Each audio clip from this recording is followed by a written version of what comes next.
My husband delivered divorce forms the night he became CEO. Before his board, his mother giggling, as if I'd vanished, I signed without emotion. Then a text alerted my screen, "Do not leave, Dad is coming," and the doors blew open.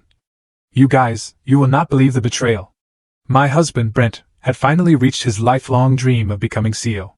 And that very night, in front of his cackling mother, in the most opulent room you can imagine, he served me divorce papers. They thought they'd broken me, that I'd just disappear. Oh, they were so wrong. What they didn't know was that my phone had just buzzed with a text that would change everything. Do not leave the room. Dad is coming. My name is Claire Lopez, and I'm 38. This all went down in the private, velvet-draped dining room of the St. Anthony Hotel in San Antonio. You know the kind of place, it just reeked of old money and lemon polish. Above us, a crystal chandelier splintered the light into 1,000 jagged rainbows, casting them right over Brent's face. He was standing at the head of this massive mahogany table, champagne flute held high, his cheeks flushed with that particular kind of victory that only comes from absolutely crushing someone else. The board members of Vanguard Ridge Industries were applauding, polite, heavy claps for their new CEO. I was the only one not clapping. My hands were balled into fists in my lap, gripping the silk napkin so tight my knuckles had turned white. When the applause finally died down, replaced by the clinking of silverware, and that low hum of self-congratulatory chatter, Brent sat down. He turned to me and slid a thick manila envelope across the pristine white tablecloth. It made this heavy, sliding rasp, cutting through all the ambient noise. It stopped right next to my untouched plate of sea bass, you know, for appearances, for the investors watching. He kept this fake smile plastered on his face, but his eyes? They were dead. The eyes of a shark that had just smelled blood. Open it, he mouthed, just loud enough for the VIPs on either side of us to hear, but quiet enough to keep up the facade of intimacy. I unclasped it. Inside, a stack of legal documents, still warm from the printer. The bold text at the top of the first page screamed its intent. Petition for dissolution of marriage. Underneath that, a settlement agreement and a non-disclosure agreement. I looked up at him. He was watching me with pure, unadulterated arrogance. He had chosen this moment, the absolute pinnacle of his career, to discard the ladder he'd used to climb there. Well, go on, honey. Marilyn, my mother-in-law, piped up from across the table. Her voice was shrill, cutting through the room like a serrated knife. She was wearing a dress that cost more than my father's annual pension, and she wore her cruelty just as proudly. Read it.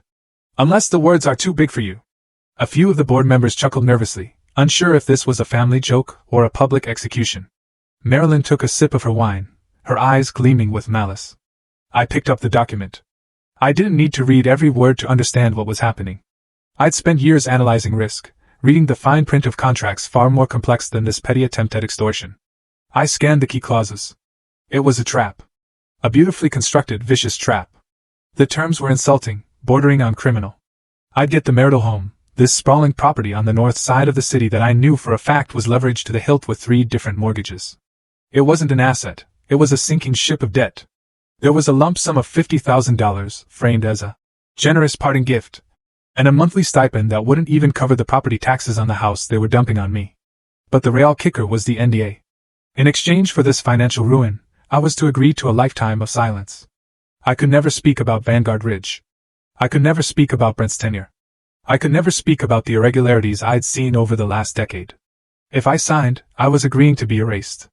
See, this is why men need to be careful, Marilyn announced to the table, her voice booming now. She gestured toward me with her fork. You give a woman a little bit of access, and she thinks she owns the place. Women should know their place. Sometimes you have to remind them where the door is. The humiliation washed over me, hot and prickly. I could feel the eyes of all those VIPs boring into me. They were watching the CEO's wife be stripped of her dignity between the main course and dessert. They expected tears. They expected a scene. They expected me to throw a glass of wine or beg for mercy. Brent leaned in, his voice dropping to a whisper. Sign it, Claire. Do it now and we keep this civilized. Fight me, and I will bury you in legal fees until you're living in your car. I looked at him, really looked at him. I saw the weakness behind the bluster. I saw the desperate need for validation that I had spent 18 years feeding. I didn't cry. I didn't scream. I reached into my purse and pulled out my own pen. It was a heavy silver fountain pen my father had given me when I graduated college. I uncapped it. The sound of the scratching nib was the only thing I could hear. I turned to the last page of the settlement. I signed my name, Claire Lopez Caldwell. I dated it. I turned to the NDA. I signed that too. I signed the waiver of rights. I signed the transfer of the debt-ridden house. I signed every single page with a steady hand, flipping the sheets with a rhythmic snap. The room went quiet. They were stunned. Marilyn actually stopped chewing. Brent blinked, his smug expression faltering for a split second before reassembling into triumph. He thought I was broken. He thought I was rolling over and showing my belly like a frightened dog. I capped the pen and placed it back in my purse. I pushed the signed papers back across the table toward him. "There," I said, my voice calm and even. "It's all yours." Brent snatched the papers up, checking the signatures as if he couldn't believe his luck. He let out a breath he'd been holding. "Good girl," he said. I stood up. The chair scraped against the floor, a harsh sound that made two of the investors jump. I smoothed the front of my dress. "I'm going to the ladies' room," I announced. Brent waved a hand dismissively, already turning back to the man on his right to accept another round of congratulations. He had what he wanted. I was no longer a person to him. I was a loose end that had been tied off. I leaned down, bringing my face close to his ear. The smell of his expensive cologne, a scent I used to love, now made me nauseous. "Brent," I whispered. He turned his head slightly, annoyed at the interruption. "What? You just signed for yourself the most expensive sentence of your life." I pulled back before he could even process the words. I walked away from the table, my heels clicking on the parquet floor, keeping my back straight and my head high. I could feel Marilyn's gaze burning a hole between my shoulder blades. But I didn't look back. I stepped out into the corridor, the heavy double doors closed behind me, muting the sound of the party. The hallway was empty, lined with plush carpet and golden sconces. The silence was sudden and overwhelming. I leaned against the wall, letting out a long, shaky breath. My heart was hammering against my ribs like a trapped bird. I had done it. I had baited the trap. But now I was alone, and the weight of what I was up against crashed down on me. I was one woman against a corporation, against a family with millions of dollars and zero morals. My phone buzzed in my clutch. I fumbled for it, my fingers trembling slightly. I pulled it out. The screen lit up with a new message. It was from a number I hadn't saved, but I knew who it was. I'd know that brevity anywhere. "Do not leave the room. Dad is coming." I stared at the screen. The words blurred for a second. Dad. He was coming. I looked at the timestamp. Received 1 minute ago. A sudden, fierce calm settled over me. The trembling in my hands stopped. The fear that had been clawing at my throat evaporated, replaced by a cold, hard resolve. I wasn't alone, and I was not the victim here. I put the phone back in my bag. I checked my reflection in a hallway mirror. My lipstick was perfect. My eyes were clear. I turned around. I walked back to the double doors of the private dining room. I pushed them open. The conversation inside lulled as I re-entered. Brent looked up, frowning. He had expected me to run. He had expected me to flee into the night, ashamed and defeated. Instead, I walked back to the table. I pulled out my chair. I sat down. I picked up my wine glass and took a slow sip, looking directly at Marilyn over the rim. I smiled. It was not a nice smile. It was the smile of someone who hears the thunder long before anyone else sees the lightning. I settled in, smoothed my napkin over my lap, and waited for the second act to begin. I drove home alone in the silence of a car that felt more like a tomb than a vehicle. The engine hummed a low, steady rhythm that contrasted with the chaos I had just left behind. But my pulse wasn't racing. I wasn't crying. I didn't grip the steering wheel until my knuckles turned white, nor did I scream into the void. Those are the reactions of a woman who is heartbroken.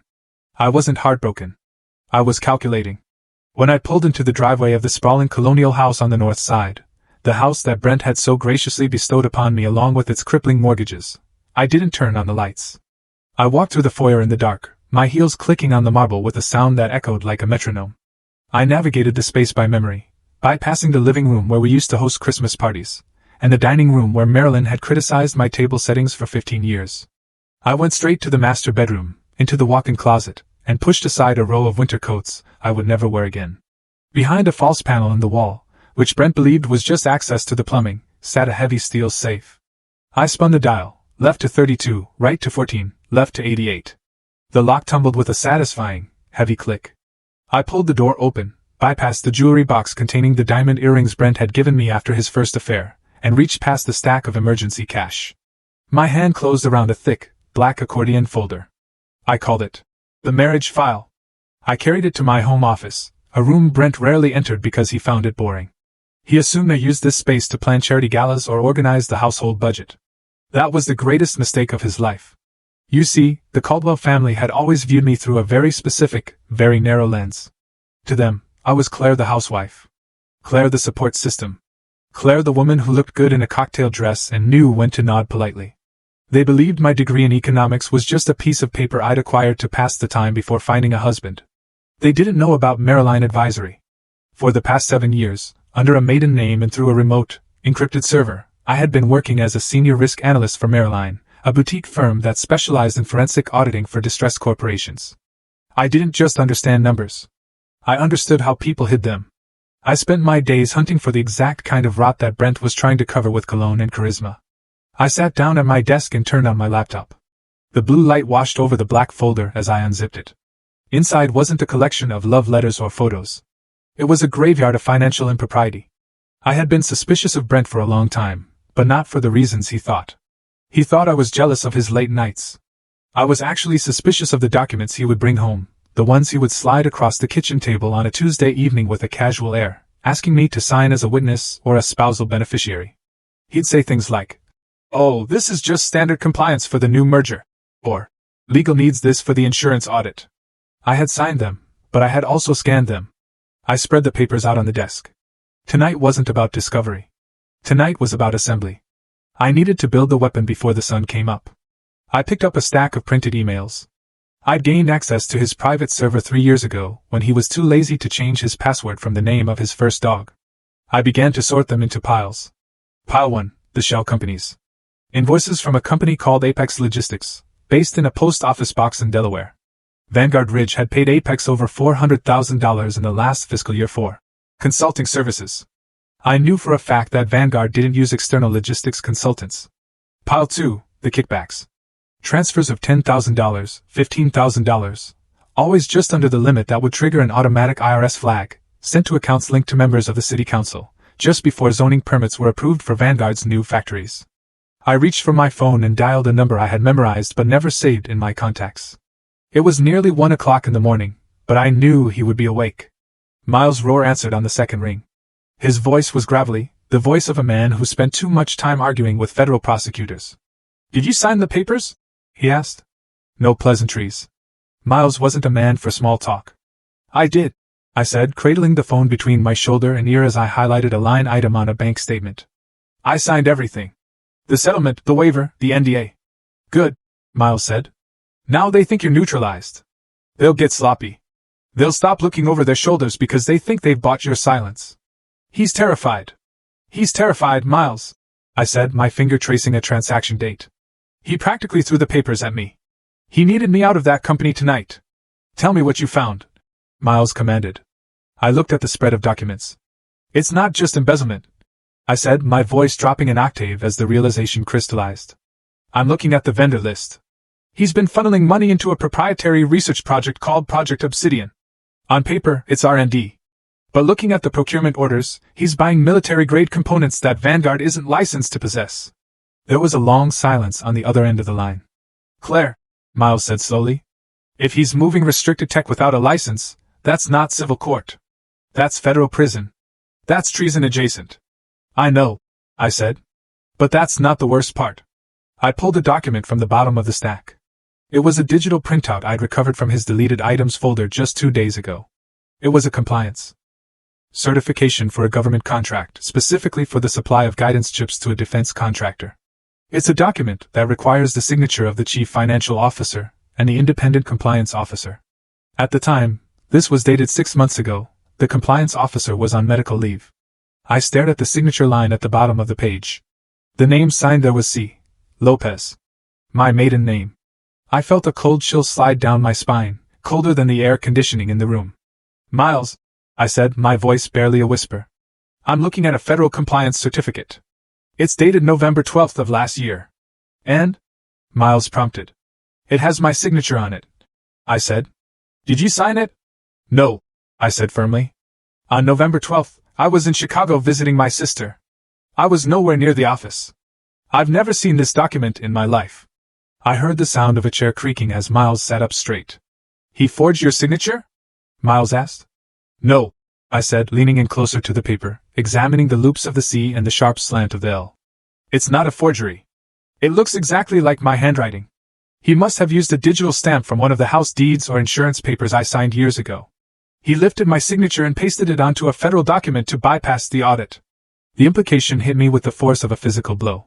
He didn't just want to divorce me. Miles, he needed to divorce me to bury this. If this project goes south, if the feds audit this contract, he's not the one who signed off on the legality of it. I am. You're the fall guy, Miles said, his voice hard. He set you up as the compliance officer of record without you even being on the payroll. If the Department of Defense comes knocking, they're coming for Claire Lopez. I looked at the document, at the lie written in black ink that carried my name. All those years of being dismissed, of being told I didn't understand business, of being treated like furniture. He hadn't just underestimated me. He had commoditized me. He had turned my identity into a shield to protect himself from his own crimes. I felt a surge of anger so pure it felt like clarity. He thinks I'm his shield, I said to Miles. I hung up the phone and stared at the document. The timestamp on the file metadata showed it was modified 3 hours before the party tonight. He was scrubbing the server, consolidating the files, making sure that if anyone looked, all roads led to his ex-wife. I realized then that the NDA wasn't to keep me from talking about his money. It was to keep me from talking about my own innocence. I reached for the external hard drive I had prepared, the one containing every single file from the Maryline servers that linked Brent's personal accounts to these fraudulent contracts.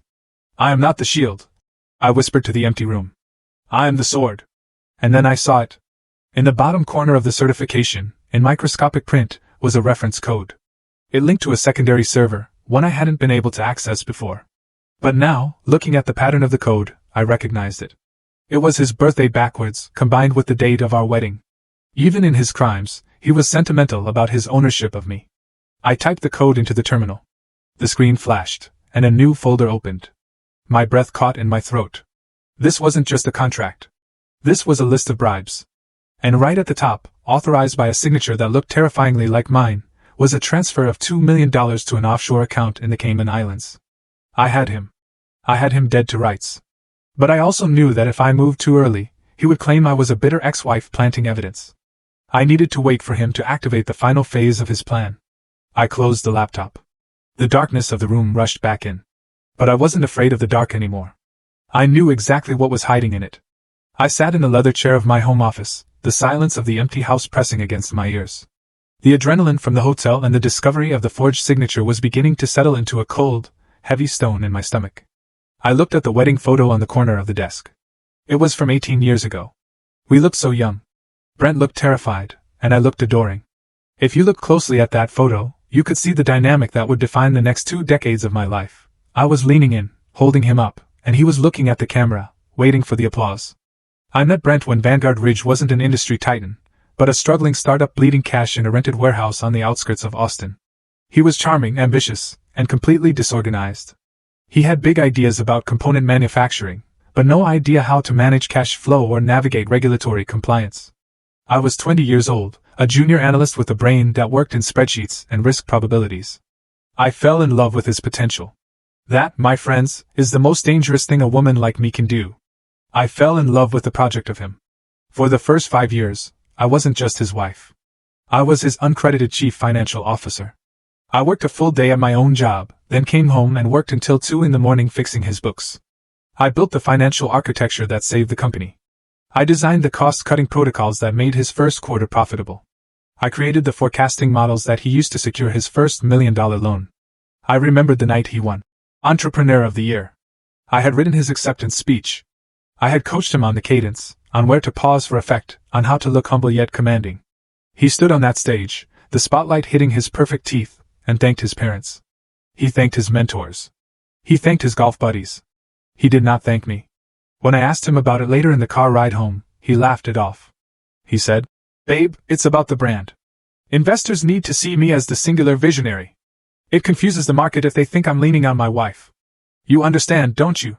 I understood. I always understood. I told myself it was a partnership. Even if my name wasn't on the door, I told myself I was the foundation, and foundations are meant to be invisible. But the foundation was cracking long before tonight. The Caldwell family never let me forget that I was an acquisition, not a merger. To Marilyn I was useful. I was the one who remembered birthdays, who organized the galas, who smoothed over the social cracks Brent created with his arrogance. But I was never one of them. I was the help that slept in the master bedroom. I remember a dinner 3 years ago. Marilyn was complaining about a tax audit on her estate. She turned to me and said, "Claire, deal with that for me, will you? You're so good with the boring little details." Boring little details. That was what they called my life's work. That was what they called the intellect that kept them out of bankruptcy court. In the last 2 years, the dynamic had shifted from dismissal to exclusion. Brent started locking his phone. He started taking calls on the terrace. He stopped asking for my advice on the numbers. When I tried to ask about the company's expansion into foreign markets, he would wave a hand and say, "You wouldn't understand the complexities, Claire. It's high-level stuff." He was telling the woman who built his entire operational model that she wouldn't understand how it worked. That was when I started paying attention to the shadows. Her name was Tessa Rowe. She was 26, the new head of internal public relations. I had met her at the company Christmas party. She was bright, bubbly, and looked at Brent with the kind of hero worship I had abandoned a decade ago. She was everything I was not. She was the woman. She was the audience he craved. She didn't ask about debt-to-equity ratios. She asked him how it felt to be a genius. I saw the way he looked at her. It wasn't just lust. It was relief. She offered him a reflection where he was perfect, where he didn't have to pretend to be smarter than he was, because to her, he actually was the smartest man in the room. I realized then that I was a reminder of his inadequacy. Every time he looked at me, he saw the woman who knew the truth. He saw the woman who knew that the great Brent Caldwell still needed help tying his financial shoes. The divorce party tonight wasn't a spur-of-the-moment decision. As I sat there in the dark connecting the dots, the cruelty of it became mathematical. He chose the night of his CEO announcement for a reason. He wanted to shed his old skin. I was part of the startup phase. I was the legacy infrastructure that was no longer compatible with the new update. He wanted to walk into his future with Tessa, the shiny new accessory that fit the CEO brand, and leave the glitchy, knowing wife in the past. It was an execution. They had rehearsed it, Marilyn's laughter, the pre-printed documents, the audience of VIPs. It was all designed to shame me into silence. They wanted to crush me so completely that I would crawl into a hole and never speak the name Vanguard Ridge again. They didn't just want a divorce. They wanted an eraser. They wanted to rewrite history so that Brent Caldwell built his empire alone. A self-made god who rose from nothing. I was an inconvenience to that narrative. But arrogance has a funny way of making people blind. I looked down at the documents spread across my desk again. I touched the paper where my name had been forged. In their haste to push me out, in their desperation to streamline their narrative, they had made a fatal error. They thought they were throwing me away. But by using my name to sign off on their legal shortcuts, by using my identity to cover their fraud, they had tethered themselves to me more tightly than any marriage license ever could. Brent wanted to pretend I never existed. He wanted to claim he did it all himself. But the paperwork told a different story. The paperwork said that Claire Lopez was everywhere. I picked up a red pen. I circled the date on the forged compliance certificate. Then I circled the date on the bank transfer I had found earlier. They wanted to delete me. But the irony was, they had left their fingerprints all over my life. And unlike them, I knew how to read the code. I was not just a scorned wife anymore. I was the archivist of their destruction. And I was just getting started. The morning after the party, the world outside was bright and oblivious. But inside my home office, the blinds were drawn. The air was thick with the hum of cooling fans from my hard drives. I hadn't slept. I was running on espresso and a cold, focused rage that sharpened my mind better than any stimulant. Miles Rohr did not waste time. By 8 in the morning, he had established a secure, encrypted bridge between my laptop and the servers of Stonebridge Forensics. Stonebridge wasn't the kind of firm you found in the phone book. They were a team of ex-IRS auditors and former cybercrime investigators who specialized in unearthing what powerful men tried very hard to bury. I sat with a headset on, watching a shared screen as a lead forensic accountant named Sarah walked me through what they had found in the initial data dump I had provided from the Maryline cloud. Claire.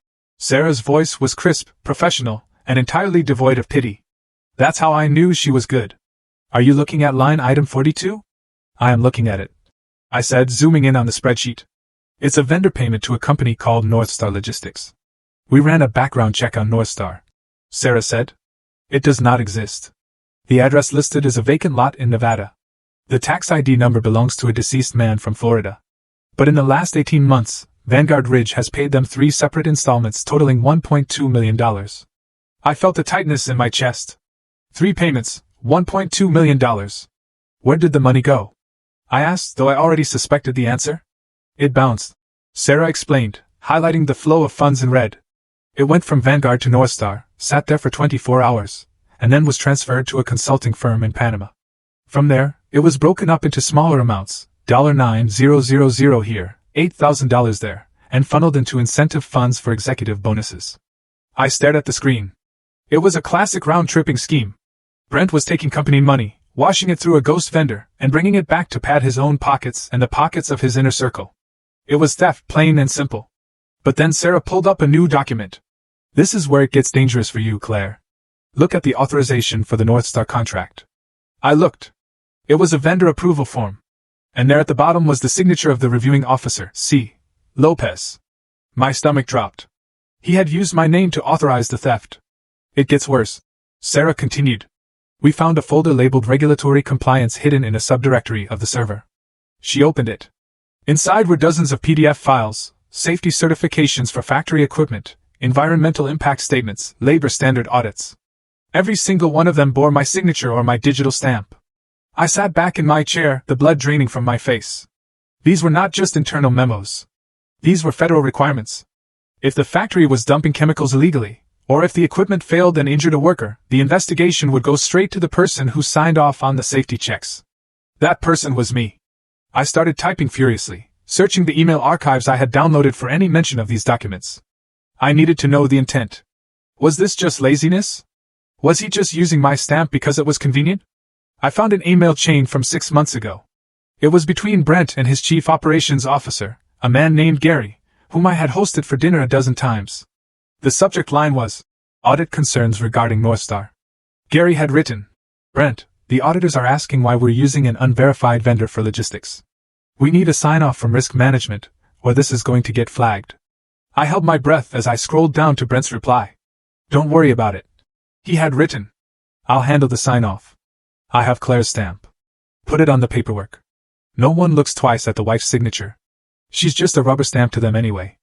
If questions come up later, we can just say she reviewed it at home. It gives us a firewall. I read the word again, firewall. I was not a partner. I was not even a person. I was a human shield. He had built a firewall out of my reputation and my name to protect himself from the heat of his own crimes. The realization hit me with the force of a physical blow. This was his exit strategy. He knew the company was rotting from the inside because of his embezzlement. He knew that eventually the regulators would come knocking.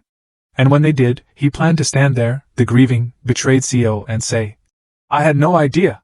My wife handled the compliance. I trusted her, and she betrayed the company.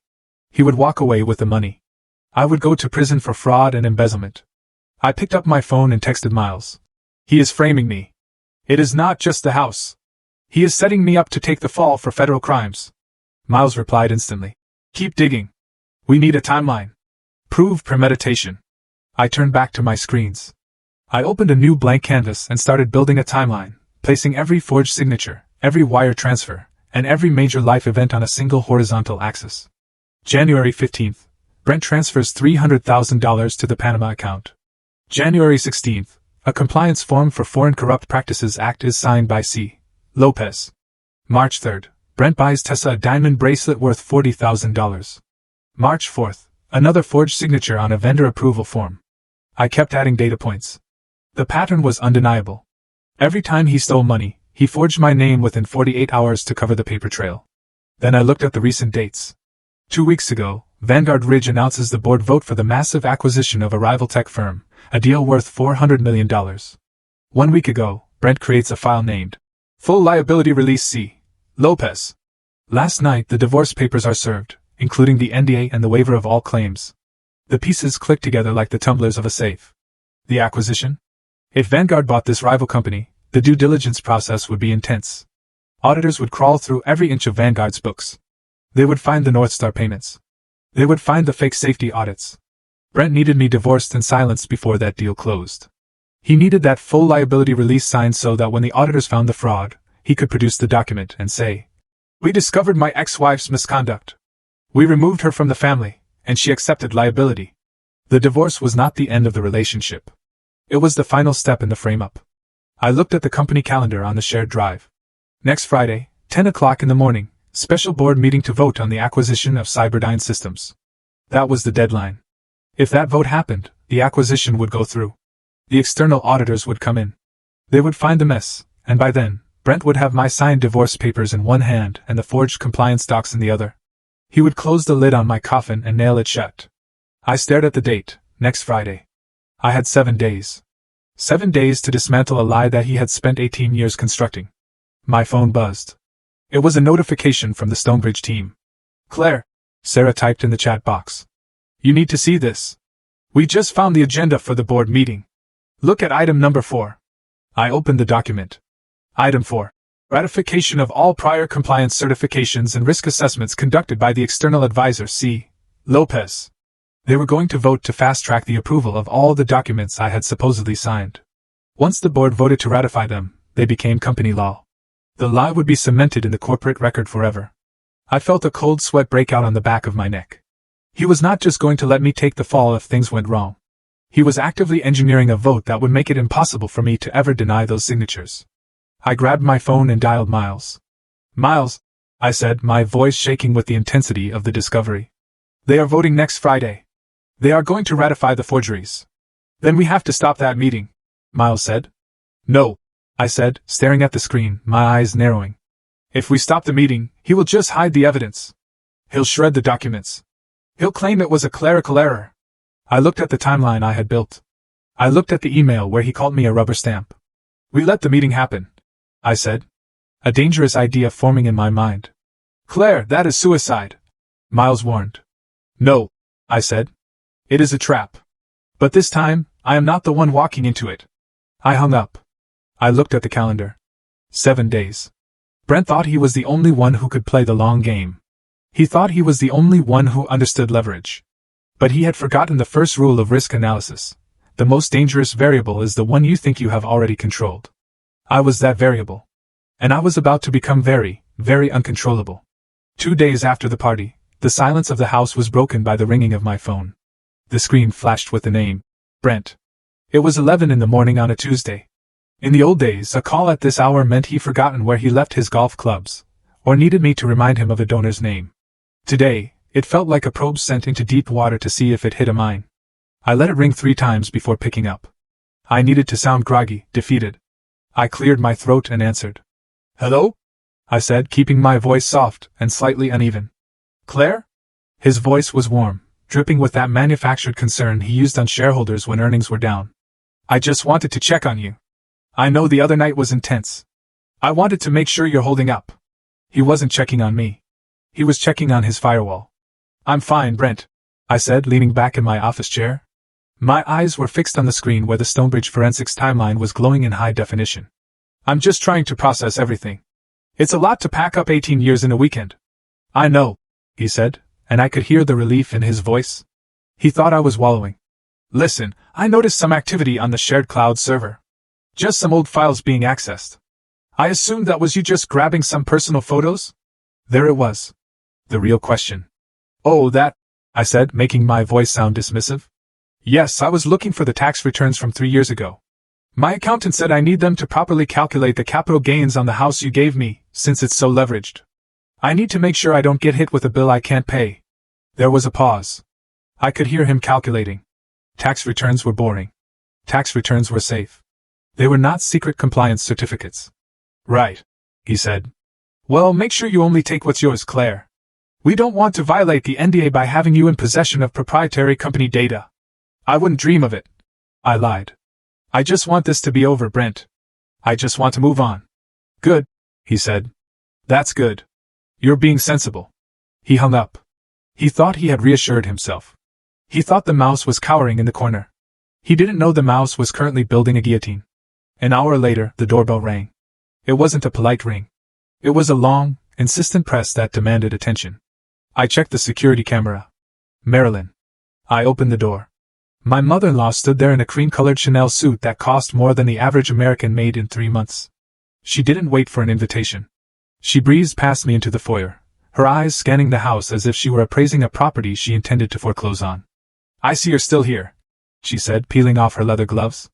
"I thought you might have had the decency to clear out by now." "Hello, Marilyn," I said, closing the door. "To what? Do I owe the pleasure?" "I came to make sure you understand the reality of your situation," she said, turning to face me. Brent is too soft. He feels guilty, but I do not. She walked into the living room and ran a finger along the mantelpiece. You are a greedy woman, Claire. She spat out. You signed the papers, but I know your type. You're going to try to come back for more. You're going to try to squeeze him for alimony or claim some hidden entitlement. I stood in the doorway, my hands clasped in front of me.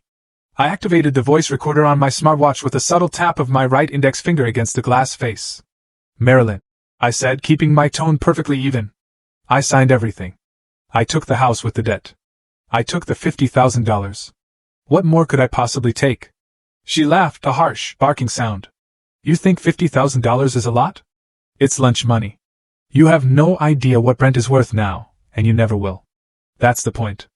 I walked over to the side table and poured a glass of water from a carafe. I needed to keep her talking. I needed her to be specific. I know the company is doing well, I said, handing her the glass. But Brent says most of his wealth is tied up in stock. He said cash is tight. She took the glass and looked at me with pure disdain. She took the bait so hard she practically swallowed the hook. He tells you that because you are simple. She sneered. Stocks are for the public. Do you really think my son would leave his future in the hands of the market? Please. He has assets you couldn't even pronounce. She took a sip of water and lowered her voice, leaning in as if to twist the knife. That Cayman account alone has enough to buy this neighborhood twice over. She whispered, her eyes glittering with malice. And the best part? It's completely invisible to U.S. tax law. He was smart enough to move it before the divorce was filed. So you can dig all you want, you little leech. You will never find a cent of it. I felt a rush of adrenaline. She had just confirmed the existence of the Cayman account and the timing of the transfer. It was admission of hiding assets during a divorce proceeding. It was a felony. Thank you for telling me that, Marilyn, I said. It helps me understand why he was so generous with the house. I am not telling you for your understanding, she snapped, setting the glass down hard enough to risk cracking the coaster. I am telling you so you know that you are beaten. Do not try to fight the NDA. Do not try to sue. If you do, we will bury you. We have judges in our pocket. We have lawyers who eat people like you for sport. She adjusted her jacket and marched toward the door. Remember your place, Claire. You are a guest in our world. And checkout time has passed. She slammed the door behind her. I waited 5 seconds. Then I tapped my watch again to save the recording. I named the file. Marilyn_confession_asset_concealment. I sent it to Miles immediately. 20 minutes later, my phone buzzed again. It was a text from Brent. The tone had shifted completely. He must have spoken to Marilyn. He must have realized that her little victory lap might have exposed a crack in his armor. Or perhaps he was just feeling the pressure of the upcoming board meeting. The text read, I hope you are not getting ideas from my mother. She talks too much. But listen to me. If you try to reopen the settlement, I will sue you for breach of contract. I will sue you for defamation. I will make sure you never work in finance again. I have people who handle problems like you. Do not test me. He was spiraling. He was threatening me with people and professional ruin because he was terrified. A man who is secure in his victory does not send threats via text message on a Tuesday afternoon. I didn't reply to him. I forwarded the screenshot to Miles with a single caption. They are starting to get scared. I walked back to my office. It was time for the final move of the day. I had the evidence. I had the timeline. I had the recording. But keeping it on my laptop was dangerous. If they decided to send those people Brent mentioned to break into my house and steal my computer, I would lose everything. I logged into the Maryline advisory interface. This was not a public cloud. This was a server farm located in a bunker in Switzerland, protected by 3 layers of biometric encryption. It was the digital equivalent of a bank vault. I selected the folder labeled Project Caldwell. It contained the forged signatures, the North Star invoices, the timeline of the embezzlement, the recording of Marilyn, the screenshots of Brent's threats. I initiated the upload. The progress bar moved across the screen, 10%, 40%, 80%. I watched the green line advance with every percentage point. The weight on my shoulders lightened. Once this data was on the Maryline servers, it was untouchable. Even if they burned my house down, the truth would survive. Upload complete. I closed the laptop. I sat in the dim light of the room, listening to the hum of the hard drive spinning down. They thought they were dealing with a scorned wife who was reacting emotionally.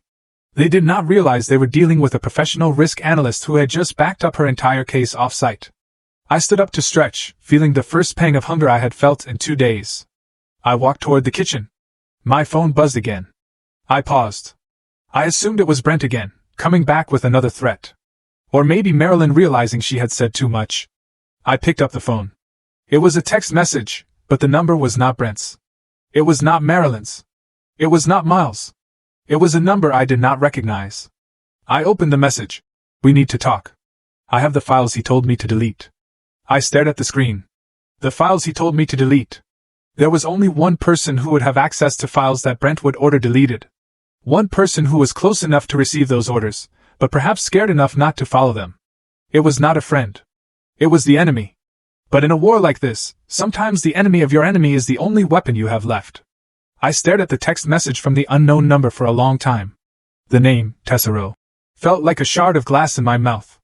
My instinct was to block the number, to throw the phone across the room, to refuse to engage with the woman who had helped dismantle my marriage. But I was not operating on instinct anymore. I was operating on intelligence. And intelligence required gathering data from every available source, even if that source was the person sleeping with my husband. I agreed to meet her, not at my house, and certainly not at the Vanguard offices.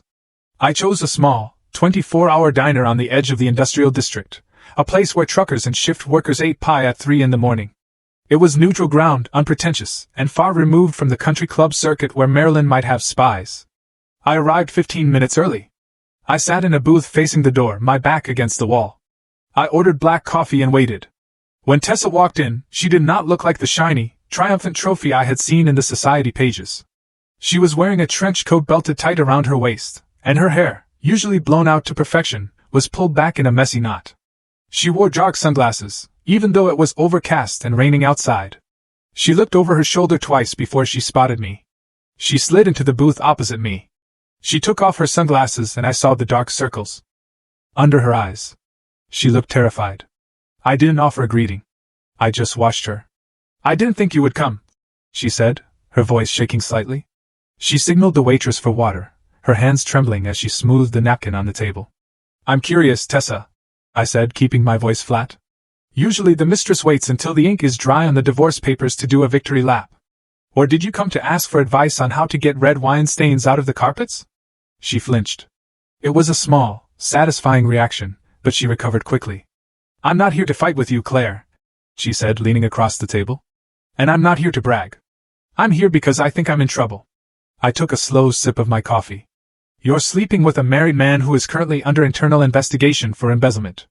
Yes, I would say you are in trouble. But that sounds like a personal problem." "It's not just that," she hissed, lowering her voice to a whisper. She looked around the diner again. Paranoid. "He's making me do things." "Do things?" I asked. "He made me stay late 3 nights in a row," she said. "He gave me his administrative login. He told me to scrub the email archives. He told me to delete specific threads from the server before the acquisition audit starts next week." I set my coffee cup down. The ceramic clinked against the saucer. "He asked you to destroy evidence?" I asked. "He said it was just cleaning up old clutter," she said, her eyes wide and wet. "He said it was standard procedure to delete duplicate files. But Claire, I read them. I read the emails before I deleted them. They weren't duplicates. They were conversations with vendors who don't exist. They were drafts of the compliance forms with your name on them." She reached into her pocket and pulled out a small silver USB drive. She placed it on the table between us. It looked harmless, like something you would use to store vacation photos. "I didn't delete them," she whispered. "I copied them." I looked at the drive. Then I looked at her. "Why?" I asked. "Why bring this to me? You're his future. You're the new Mrs. Caldwell." She let out a bitter, dry laugh. "There is no future, Claire. Do you think I'm stupid? I work in PR. I know how to spin a story, but I also know when a story is about to crash." She pointed a manicured finger at the drive. "Yesterday, he told me to sign an affidavit stating that I had witnessed you accessing the secure server from home. He wanted me to lie. He wanted me to say I saw you tampering with the files." She took a deep breath. "If I sign that, and the feds come in, I'm not just a witness. I'm a conspirator. I'm looking at obstruction of justice. I'm 26 years old, Claire. I'm not going to federal prison for a man who won't even introduce me to his mother because he thinks it's too soon." I realized then that I had misjudged her. I thought she was a villain. She was not. She was a survivor. She was selfish, opportunistic, and morally flexible. But she was not suicidal. She had realized that Brent was not a golden ticket. He was an anchor, and he was dragging her down with him. I picked up the USB drive. It felt cool in my hand. "What do you want?" I asked. "Immunity," she said immediately. "Or whatever the closest thing to it is. I want out. I want to walk away from Vanguard Ridge and Brent Caldwell without a criminal record. If I give you this, if I testify that he ordered me to destroy evidence, can you keep me out of the blast radius? I'm not a prosecutor, Tessa. I cannot promise immunity, but you have a lawyer," she said. "A scary one." I looked him up. "Miles Rohr. He cuts deals. Tell him I will cooperate. Just don't let me go down with him." I looked at her, really looked at her. I saw the fear that Brent had instilled in her. He used people. He used me for my brain, and he used her for her adoration.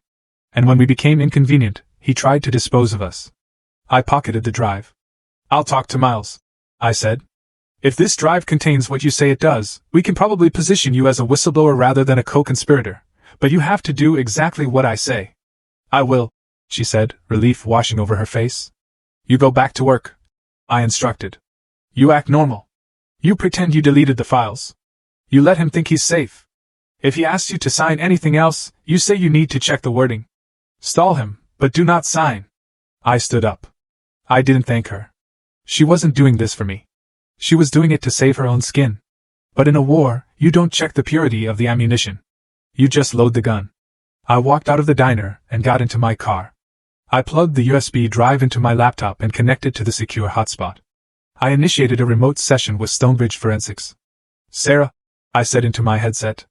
"I'm uploading a new batch of files. Source is internal. Verify authenticity immediately." I waited in the car, the rain drumming a heavy rhythm on the roof. 10 minutes passed. Then 20. Then Sarah's voice came through clear and sharp. "Claire, this is gold. Tell me," I said. "We have metadata," Sarah said. "We have the original creation dates of the forged documents, but more importantly, we have a deleted email from Brent to his personal attorney. Read it," I commanded. "It was sent 3 days ago," Sarah said. "It reads, 'The wife is handled.' She signed the NDA. Once Tessa wipes the server logs, there will be no link between me and the North Star accounts. If anything surfaces, we stick to the narrative that Claire was running a shadow operation. She has the financial background. It is plausible she embezzled the funds without my knowledge." I felt a cold smile touch my lips. There it was. The intent, the malice, the premeditation. He was not just pinning it on me. He was crafting a narrative where my competence was the proof of my guilt. He was using my own resume against me. "And Tessa?" I asked. "The drive contains a chat log," Sarah continued. "It's from an internal messaging app. Brent to Tessa, do not ask questions, just scrub the drive. If you want to be my wife, you need to learn how to protect the family. Do this and we are free." End quote. He had tied his proposal of marriage to the commission of a felony. "He is a monster," I whispered. "He is sloppy," Sarah corrected. "And now he is exposed." I disconnected the session and called Miles. "We have it," I said. "We have the smoking gun." Tessa flipped. I heard Miles exhale slowly on the other end of the line. "This changes the strategy," Miles said. "We are no longer defending you against a bad divorce settlement. We are now building a case for criminal conspiracy and fraud. I want to end this, Miles," I said. "I want him stopped before the board meeting next Friday. We have enough to go to the authorities." Miles agreed. "But Claire, listen to me. If we go to the police now, he might get wind of it. He has connections. He might find a way to destroy the physical backups. Or he might flee the country to that Cayman account his mother bragged about. So what do we do?" I asked. "We need a kill shot," Miles said. "A blow so sudden and so public that he cannot run and he cannot hide. We need to catch him in the act of finalizing the fraud." "The board meeting," I said, realizing where he was going. "Exactly," Miles said. "He thinks he is walking in there to be crowned king. We need to make sure he walks out in handcuffs. But to do that, we need federal intervention. Local police will be too slow, and they might be intimidated by his influence. We need the kind of heavy artillery that does not care about local politics." I went silent. I knew exactly who had that kind of artillery. I had spent 18 years trying to prove I didn't need my father's help. I had married a man specifically because he was the opposite of my rigid military father. I wanted to build something on my own. But what I had built was a trap. And now, to break out of it, I needed the one thing I had been running from. "Miles," I said quietly, "I know who to call." "Are you sure?" Miles asked. Once you make that call, there is no turning back. It goes out of our hands. I looked at the rain sliding down the windshield. I thought about Brent's smug face at the party. I thought about Marilyn laughing at me. I thought about the 18 years I had wasted building a ladder for a man who would kick it away the moment he reached the top. I am sure, I said. I hung up the phone. I sat there for a moment, gathering my strength. Then I scrolled through my contacts until I found the number I hadn't dialed in 4 years. It was labeled simply, General. I pressed call. I sat in my car, the rain still hammering against the roof, staring at the contact name on my phone screen. General. That wasn't a nickname I had given him to be funny. It was what the world called him. And in many ways, it was who he was, even at home. Thomas Lopez, retired 3-star general, currently a senior strategic advisor for the Federal Contract Integrity Bureau. I hadn't spoken to him in 4 years, not since the Christmas dinner where he told me that Brent was a shiny object with no structural integrity, and I told him that I was tired of being treated like a soldier in his platoon rather than a daughter. I had walked out. I had spent the next years proving him wrong, proving that I could build a life without his influence, without his connections, without his terrifying shadow looming over me. But now, staring at the evidence of my husband's betrayal, I realized the bitter truth. I had not proved him wrong. I had proved him right. Brent had no structural integrity. And now the structure was collapsing on top of me. I didn't need a hug. I didn't need money. I needed the one thing my father possessed in abundance, the authority to stop a moving train. I pressed the call button. The phone rang once, twice. Lopez. A voice answered. It was not a question. It was a statement of presence. His voice was exactly as I remembered it, gravel over steel, devoid of unnecessary warmth, but vibrating with alertness. Dad, I said. My voice was steady. He had taught me that panic was a luxury that survival did not afford. It's Claire. There was a silence on the other end, heavy and thick. I could hear the faint scratch of a pen against paper.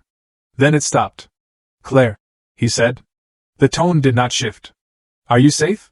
Physically, yes, I said. Legally, I am in the kill zone. I didn't waste time with apologies or pleasantries. I knew how he processed information. He wanted the headline, then the intel, then the ask. Brent is running a fraud scheme through Vanguard Ridge involving federal defense contracts. I said, speaking clearly and quickly. He has been embezzling funds through ghost vendors. He has forged my signature on compliance certificates to bypass audits. He is preparing to close a merger next Friday that will ratify those forgeries. He is setting me up to take the fall for 18 months of systematic theft.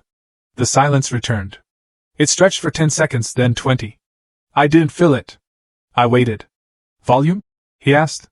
$1.2 million confirmed. I replied. Potential exposure on the new acquisition is $400 million. And the signature? It's a digital stamp. I said. But he has an email trail instructing his staff to use it without my consent. He calls it a firewall. I heard a sharp exhale. It was the only sign of anger he allowed himself. You are the firewall, he said. It was not a question. Yes. Do you have the proof? He asked. Not suspicions, not hearsay.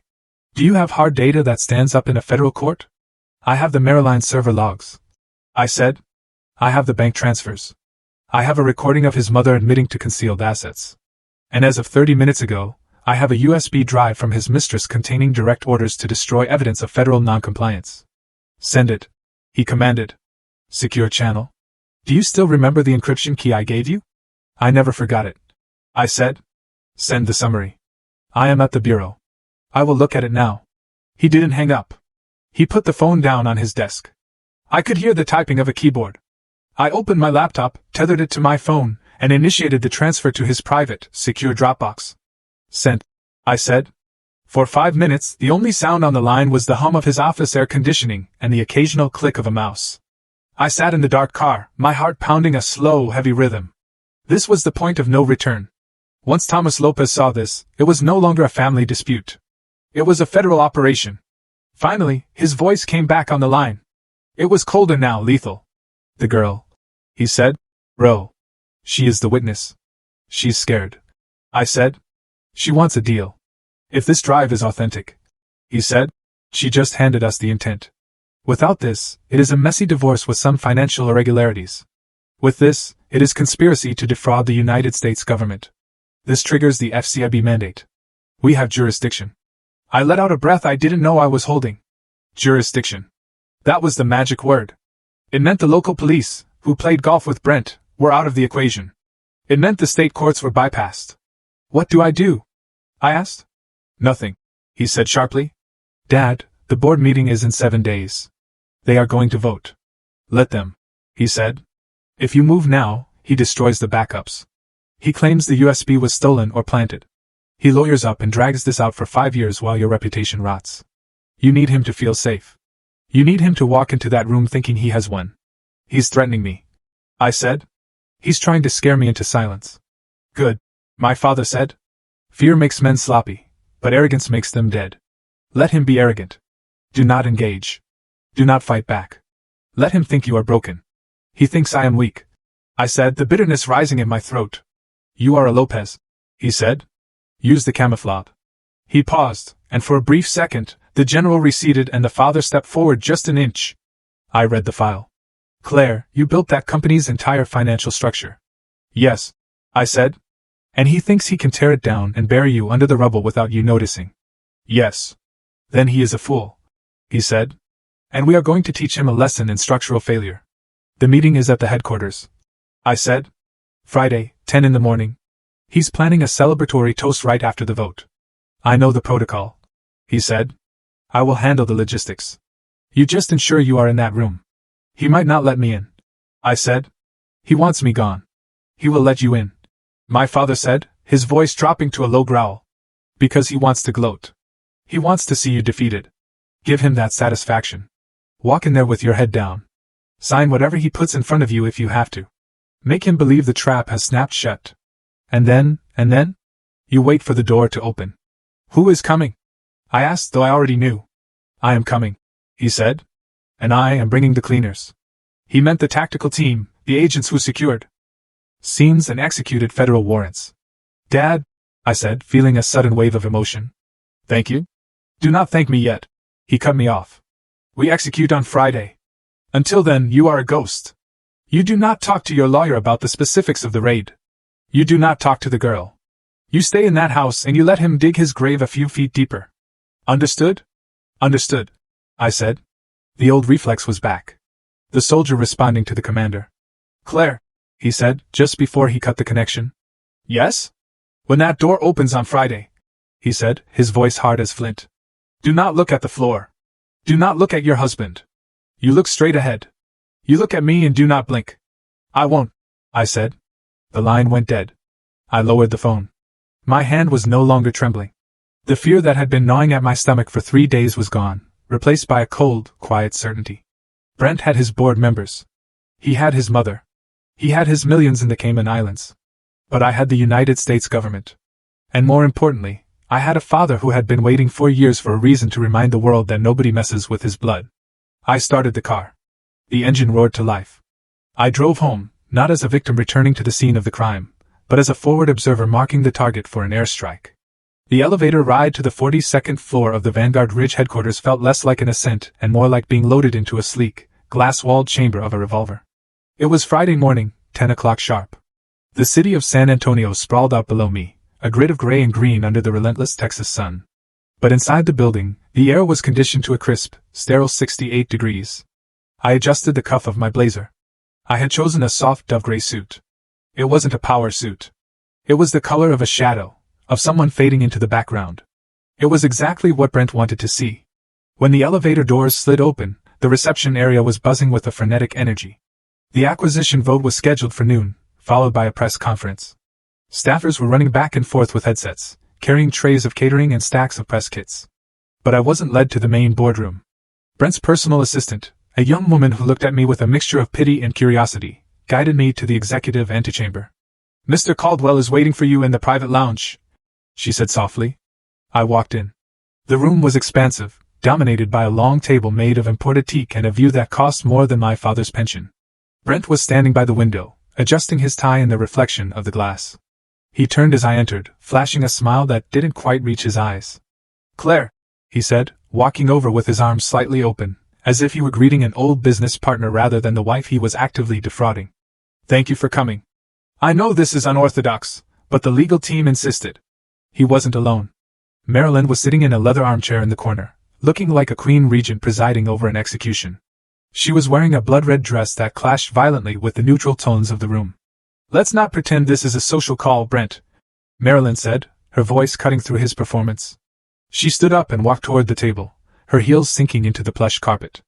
"Get her to sign the papers so she can leave. The board members are arriving in 20 minutes. We don't need the clutter of your past hanging around." Brent sighed, giving me a look of practiced apology. "You know how Mother is," he said smoothly. "But she is right about the timing. We need to clear the decks before the vote." He gestured for me to sit. I took the seat opposite him.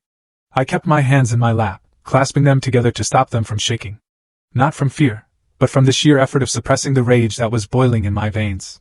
"What is it?" I asked, my voice low. "I thought I signed everything at the party." "Just a formality," Brent said, sliding a single document across the polished wood. "It's an addendum, a confirmation of the waiver you signed." I looked at the document. It was titled, "Affidavit of Voluntary Relinquishment and Ratification of Past Acts." I read the first paragraph. It was not just a waiver. It was a blanket confession. By signing this, I was stating that I had full knowledge and independent control over all compliance matters during the last 5 years and that I voluntarily transferred all authority to the current executive team.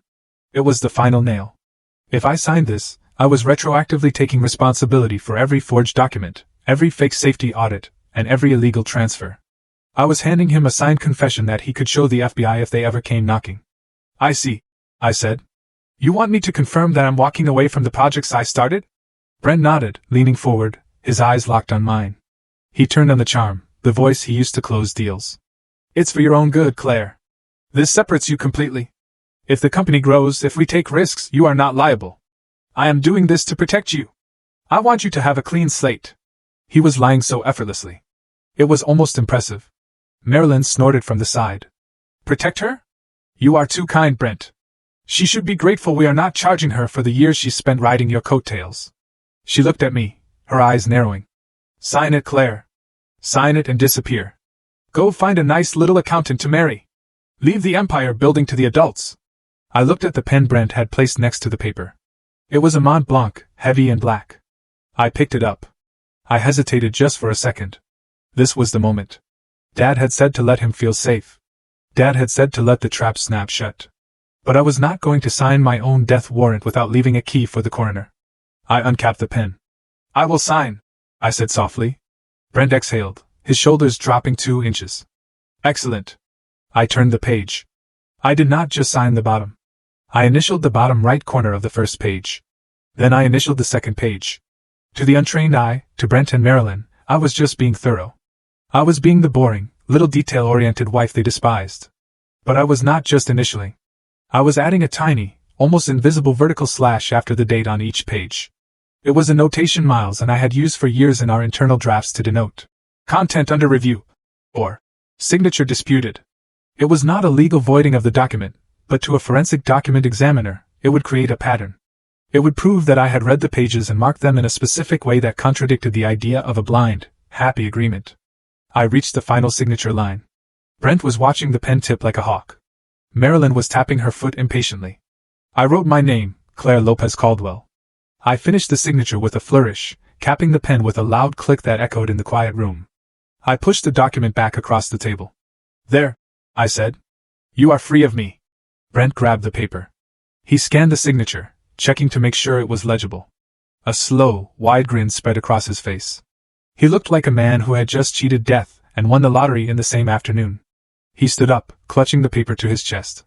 "Thank you, Claire," he said. He walked over to the sidebar and poured 2 glasses of scotch. He didn't pour one for me. He raised his glass to Marilyn. "To the future," he said. "To the future," Marilyn replied, clinking her glass against his. She turned to me, a cruel smile stretching her lips. "Goodbye to the past." Brent looked at me, his eyes shining with arrogance. "You know, Claire," he said, his voice dripping with condescension, "I really do appreciate this. You were helpful in the early days. You were a good stepping stone, but some people are built for the ground floor and some are built for the penthouse." Marilyn laughed. It was a high, piercing sound that grated against my ears. "Oh, Brent, don't be so sentimental," she cackled. "She was just a help. And now we have finally taken out the trash." They stood there laughing together. The mother and son who believed they owned the world. They were drunk on their own power, completely oblivious to the fact that the paper Brent was holding was not a shield, but a tracking beacon. I sat there silent, watching them. I didn't move. I didn't get up to leave. Brent noticed my stillness. He lowered his glass, a frown creasing his forehead. "You can go now, Claire," he said, waving a hand toward the door. "The show is over." I looked at him. I looked at Marilyn. And for the first time in months, I allowed a genuine smile to touch my face. "No, Brent," I said, my voice steady and loud enough to cut through their laughter. "The show is just starting." He opened his mouth to speak, to ask what I meant. But the words never came out. Behind me, the heavy double doors of the private lounge did not just open. They were thrown open with such force that the handles slammed against the walls with a sound like a gunshot. The laughter in the room died instantly. Brent froze, his glass halfway to his mouth. Marilyn spun around, her face twisting in shock. I didn't turn around. I didn't need to. I knew exactly who was standing in the doorway. I kept my eyes fixed on Brent's face, watching as the color drained from his skin, turning him a pale, sickly gray. The air in the room changed instantly. The expensive cologne and scotch overpowered by the sudden, sharp scent of authority. The silence that followed the crashing of the doors was absolute. It was not the quiet of a library. It was the vacuum of a room where all the oxygen had been sucked out in a single second. My father, Thomas Lopez, stepped across the threshold. He was not wearing a uniform, but he did not need to. He wore a charcoal suit that fit his broad shoulders with military precision, his tie knotted tight against a starched white collar. He did not look at me. He did not look at the view of the San Antonio skyline. His eyes, cold and hard as slate, locked instantly onto Brent. It was a look I had seen only once before, directed at a soldier who had fallen asleep at his post. It was a look of assessment, calculating the most efficient way to neutralize a threat. He did not speak. He did not need to introduce himself. His presence filled the room, pushing the expensive furniture and the arrogant occupants into insignificance. Flanking him were two men who were clearly not hotel security or local police.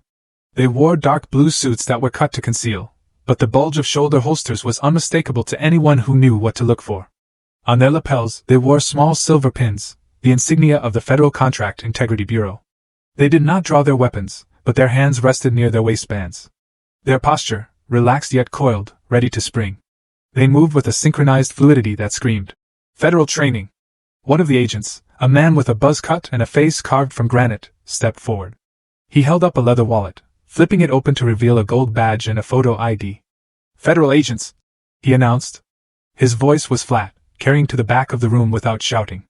"We are executing a federal warrant for the preservation of evidence and the detention of key witnesses regarding an ongoing investigation into procurement fraud and conspiracy against the Department of Defense." Brent stood frozen, his hand still clutching the glass of scotch. The liquid trembled, creating tiny ripples that betrayed the shaking of his hand. His face had gone from the flush of victory to a ghostly, chalky white. For a moment, his brain seemed unable to process the shift in reality. He looked from the agents to me, then to my father, his mouth opening and closing like a fish on a dock. "This is a mistake," Brent stammered, his voice cracking on the last syllable. "This is a private meeting. You have no jurisdiction here. This is a corporate headquarters." The agent ignored him completely. He turned his head slightly toward his partner. "Secure the exits.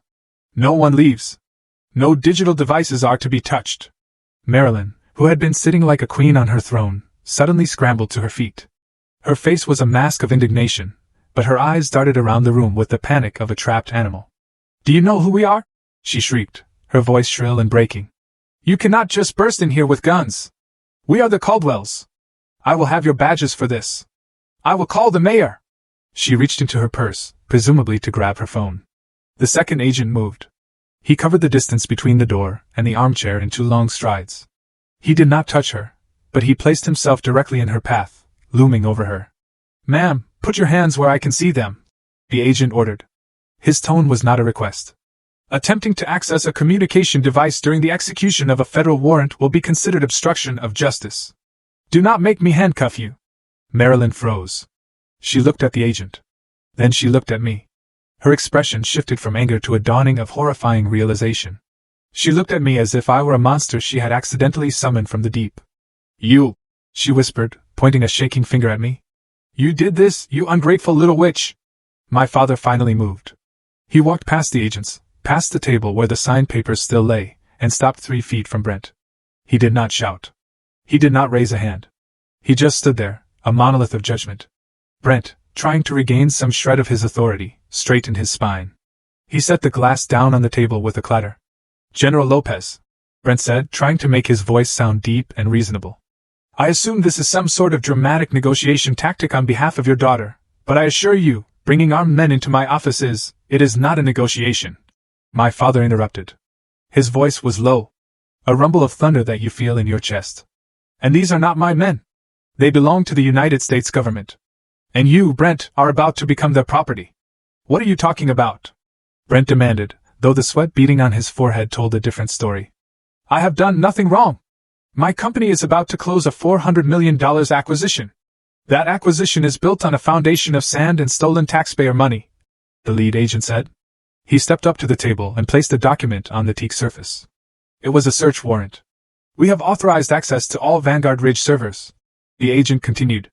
We have flagged suspicious transfers to the Cayman Islands totaling over $2 million, and we have evidence of widespread forgery of federal compliance certificates. That is a lie, Brent shouted, his composure finally shattering. He slammed his hand on the table. You have no proof. Those certificates were signed by the compliance officer.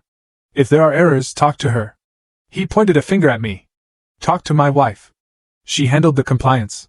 She signed everything. I just ran the business. I watched him. I watched him do exactly what I knew he would do. I watched him try to throw me to the wolves to save himself. My father's eyes narrowed. The temperature in the room seemed to drop another 10 degrees. Is that so? My father asked softly. You claim she acted alone. She signed them. Brent yelled, desperate now. Her name is on the documents. She is the one you want. The lead agent turned back to the door. Bring her in, he commanded into his lapel microphone.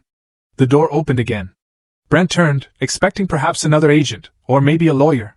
But it was Tessa Rowe who walked in. She looked small, surrounded by the large frame of the doorway. She was pale, and she was clutching her purse against her chest as if it were a shield. She did not look at Brent. She looked at the floor. Tessa. Brent breathed, the word escaping him like a punctured tire. What are you doing here? Tell them. Tell them Claire had access to the servers. Tessa stopped near the agents. She took a deep, shuddering breath. She looked up, her eyes red-rimmed, but determined. I cannot do that, Brent, she said. Her voice was quiet, but in the silence of the room, it was deafening. What? Brent hissed.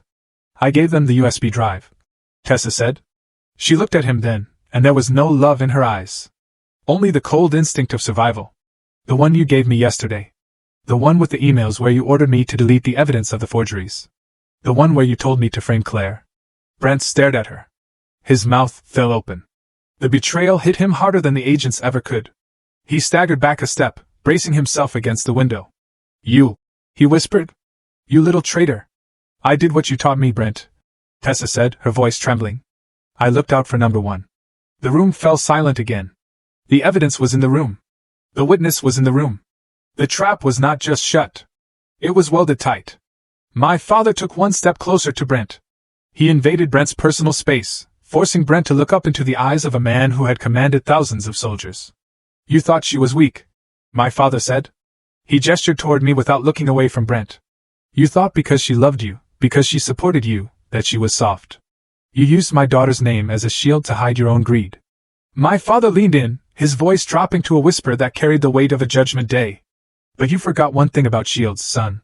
A shield is made of steel. And now the shield has stood up, and you have nowhere left to hide. Brent looked at my father. Then he looked at me. The arrogance was gone. The charm was gone. All that was left was the terrified boy who realized he had broken something he could not fix. The lead agent stepped forward, pulling a pair of latex gloves from his pocket. He snapped them on. Mr. Caldwell, I am going to need you to place your cell phone and your laptop on the table, slowly. Brent hesitated. He looked at the phone in his pocket. He looked at the window for a second. I thought he might try to throw the phone through the glass. Do it, the agent barked, his hand moving closer to his holster. Brent reached into his pocket. He pulled out his phone. His hand was shaking so badly he almost dropped it. He placed it on the table next to the signed papers. He looked at me. His eyes were wide, pleading, frantic. He leaned across the table, his voice a desperate, raspy whisper that was meant only for me. Claire, he hissed. You cannot let them do this. This will ruin everything. The company, the stock, my life. You don't have the guts to destroy me. I looked at him. I looked at the man I had spent 18 years building up. I looked at the man who had tried to turn me into a felon to save his own skin. I stood up slowly. I smoothed the front of my gray suit. I met his gaze with eyes that were clear and dry. I did not whisper. I spoke clearly so that my father, the agents, and his mother could hear every word. I already did, Brent. I turned my back on him and walked toward my father. I did not look back as the agent moved in to read him his rights. The 48 hours following the raid on Vanguard Ridge were a blur of organized chaos, the kind that usually only happens in disaster movies. But for me, it was the most orderly 2 days of my life. Because for the first time, the chaos wasn't mine to manage. It belonged entirely to Brent. While Brent was being processed at the Federal Detention Center, the Vanguard Ridge Board of Directors held an emergency session. It was ruthless. Without Brent there to charm them, and with the threat of a federal indictment hanging over the stock price, they turned on him with the speed of starving wolves. They voted unanimously to terminate his employment for cause, stripping him of his severance package and his stock options. The forensic team from Stonebridge had handed over their findings to the board. The directors sat in stunned silence as they reviewed the documents I had marked. Every single forged signature, every fake compliance certificate, and every diverted fund I had flagged in my timeline was corroborated by the seized servers. I wasn't just the whistleblower. I had effectively done their internal audit for them. My lawyer, Miles, did not rest. He filed an emergency motion with the family court, submitting the federal warrant and Tessa's affidavit as evidence that the divorce settlement I had signed was obtained through fraud, coercion, and criminal concealment of assets. Marilyn tried to corner me outside the courtroom just before the emergency hearing. She looked smaller than she had 2 days ago. Her Chanel suit was wrinkled, and the venom in her eyes had been replaced by a desperate, bargaining panic. "Claire, wait," she said, reaching out to grab my arm. I pulled away sharply. "Do not touch me, Marilyn. Listen to me," she hissed, looking around to see if anyone was watching. "We can fix this. I can get you money, real money. I have access to a trust that the feds don't know about yet. I can wire you $500,000 today. Just tell the judge you were mistaken. Tell them you signed the papers willingly." I looked at her with genuine pity. She still thought this was about money. She still thought everything could be bought. "It's over, Marilyn," I said. "Think about the family name," she pleaded. "Think about what this will do to us. I'll double it. $1 million. I reached into my bag and pulled out my phone. I navigated to the voice memo I had recorded in my living room, the one where she admitted to the Cayman accounts and mocked me for being simple. I pressed play. Her own voice, shrill and arrogant, echoed in the hallway. "He has assets you couldn't even pronounce. Completely invisible to U.S. tax law." Marilyn's face went the color of old ash. She stopped breathing for a second. "If you ever approach me again," I said, leaning in close, "I will play the rest of this tape for the IRS. I think they would be very interested in your definition of invisible." She backed away, her mouth opening and closing wordlessly, before turning and fleeing down the corridor. Inside the courtroom, the atmosphere was electric. This was not a standard divorce hearing anymore. It was a dissection of a con artist. The judge, a stern woman with glasses perched on the end of her nose, flipped through the motions Miles had filed. She looked at the evidence of the shell companies. She looked at the timeline of the North Star payments. Then came the final twist, the one even I hadn't fully anticipated until Miles dug it up that morning. "Mr. Caldwell." The judge addressed Brent's empty chair, represented only by his visibly sweating defense attorney. "It appears that the marital home, which was generously gifted to Ms. Lopez in the settlement, has a second lien on it." I blinked. I knew about the first mortgage. I didn't know about a second. "According to these records," the judge continued, her voice icy, "Mr. Caldwell took out a home equity line of credit against the property 3 weeks ago for the sum of $400,000. He then transferred those funds to an account solely in his name." She paused, letting the implication hang in the air. "He essentially stripped the equity out of the house, gave his wife the debt, and kept the cash." A gasp went through the few spectators in the room. It was so petty, so vindicatively greedy that it shocked even the seasoned court reporter. He hadn't just wanted to leave me with nothing. He wanted to leave me in the negative. He wanted to drown me in debt while he sailed away on my money. "That is bad faith, plain and simple," the judge ruled, slamming her gavel. The ruling came down like a hammer. The original settlement was vacated immediately. The judge ordered a full forensic accounting of all marital assets, including the Cayman accounts. She froze Brent's remaining personal assets to ensure I received my fair share. She ordered him to immediately pay off the liens on the house or transfer equivalent liquid assets to me to cover the debt. And then she added the kicker. Given the egregious nature of Mr. Caldwell's conduct and his attempt to use this court to further a criminal enterprise, he is ordered to pay 100% of Ms. Lopez's legal fees. I walked out of the courtroom feeling lighter than I had in 20 years. As I reached the lobby, the marshals were escorting Brent out of a side room where he had been allowed to conference with his lawyer. He was in an orange jumpsuit now, the cuffs around his wrists clinking softly. He looked haggard. The golden boy shine was gone, scrubbed away by the harsh fluorescent lights of reality. He stopped when he saw me. The marshal tugged on his arm, but he planted his feet. "Claire," he said. His voice was rough. I stopped. I didn't owe him anything, but I wanted him to see me one last time. "You ruined me," he whispered, shaking his head in disbelief. "I built an empire. I gave you a life. And you burned it all down. You destroyed me." I looked him in the eye. I didn't feel anger anymore. I didn't feel sadness. I just felt a profound sense of clarity. "No, Brent," I said, my voice steady and calm. "I did not destroy you.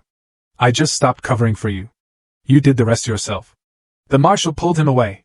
He stumbled, his shoulders slumped, and disappeared through the heavy security doors. I turned toward the exit. Standing near the glass doors, looking out at the rain that had finally stopped, was my father. He wasn't wearing his suit today. He was wearing a simple rain jacket and casual trousers. He looked less like a general and more like a dad. I walked up to him. In a movie, this would be the moment we hugged and cried and resolved 4 years of estrangement with a montage. But we were Lopez's. We didn't do montages. He looked at me. He saw the way I was standing. My back straight, my chin up. He saw that I hadn't crumbled under the pressure. "You did good in there," he said. "Thank you, Dad," I replied. He hesitated for a moment, then reached out and placed a heavy, warm hand on my shoulder. He squeezed it once, firmly. "You kept your cool," he said. "That is the hardest part." It was the highest compliment he could give. He opened the door for me, and we stepped out onto the courthouse steps. The storm had passed, and the air smelled like wet pavement and ozone. It was fresh. It was clean. I took a deep breath, filling my lungs with it. For 18 years I had made myself small so Brent could feel big. I had silenced my own voice so his could echo. I had hidden my intelligence so he wouldn't feel threatened. But as I walked down those steps, the sun breaking through the clouds, I realized I didn't have to shrink anymore. The world was big enough for me, just as I was. So tell me, after hearing all that, what would you have done in my place? I'm genuinely curious to know your thoughts on how I handled it, and if you've ever had to take such a dramatic stand. Let me know in the comments below.